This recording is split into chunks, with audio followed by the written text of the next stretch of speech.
मैं हिंदुस्तान के सब लोगों से कहना चाहता हूं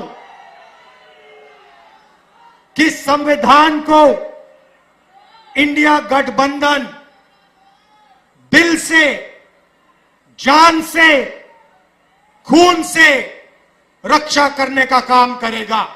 हम 1 इंच पीछे नहीं हटेंगे, मर जाएंगे, कट जाएंगे, मगर कॉन्स्टिट्यूशन को, संविधान को हम नहीं छूने देंगे, इसको नहीं बदलने देंगे।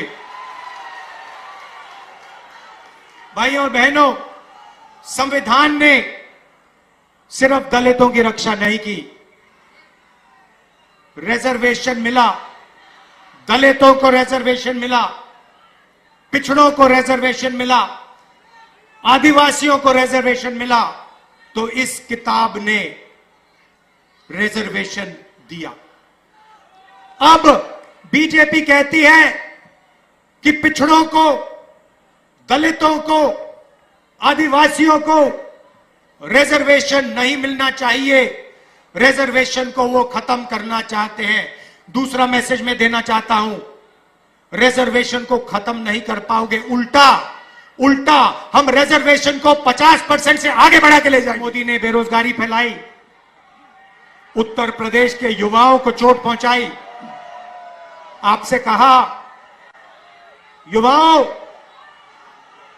नाली के ओर जाओ, नाली में पाइप डालो, नाली में से गैस निकलेगी, पाइप को चूल्हे में लगाओ और पकौड़े बनाओ। और उसके बाद कहते हैं, परमात्मा ने कहा है कि मैं हिंदुस्तान के युवाओं को नाली के गैस से पकौड़े पकाना सिखाऊं। आपको बेरोजगार बनाया, 30 लाख सरकारी नौकरियां इंडिया गठबंधन के आते ही आपके हवाले कर देंगे। बेरोजगार युवाओं के बैंक अकाउंट में, बेरोजगार युवाओं के बैंक अकाउंट में महीने के 8,500 रुपए, साल के 1 लाख रुपए खटाखट। आज वो जनता में अपनी बातों को कहते लड़खड़ा रहे हैं, न केवल खुद डगमगा रहे हैं बल्कि उनकी भाषा भी डगमगा गई है। और समाजवादी पार्टी, कांग्रेस पार्टी, हम एक और एक जुड़ गए हैं। हम एक और एक जुड़ गए हैं तो 11 हो गए। और वो लोग एक और एक लड़ गए तो बताओ 0 हो गए कि नहीं हो गए?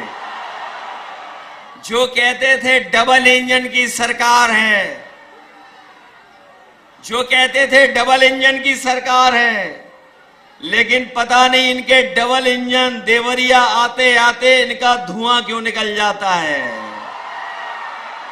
हमारे देवरिया और आसपास के लोग जानते होंगे, इन्होंने धोखा दिया, विकास को रोक दिया।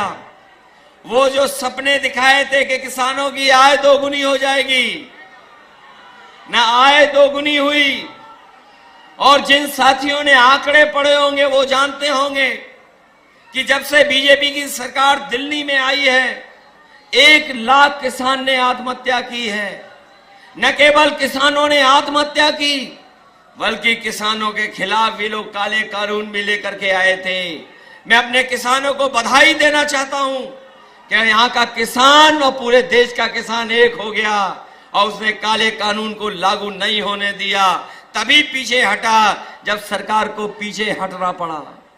इसलिए जहां इन्होंने किसानों को आय दोगुनी का सपना दिखा करके धोखा दिया, वहीं हमारे नौजवान जानते होंगे उनकी हर परीक्षा का पेपर लीक हो गया। एक के बाद एक पेपर लीक हुए, 10 से ज्यादा पेपर लीक हो गए। न नौकरी मिली, न रोजगार मिला।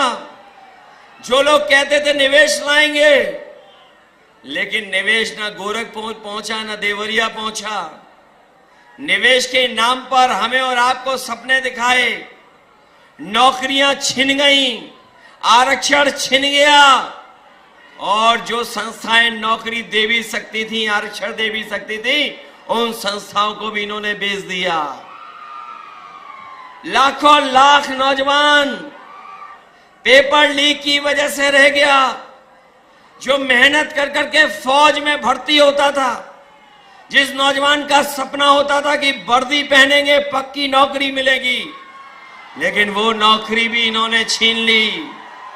इंडिया गठबंधन ने तय किया है कि न केवल सरकारी नौकरियां दी जाएंगी, आरक्षण के तहत आपको हक और सम्मान मिलेगा और अग्निवीर व्यवस्था हमेशा हमेशा के लिए खत्म हो जाएगी।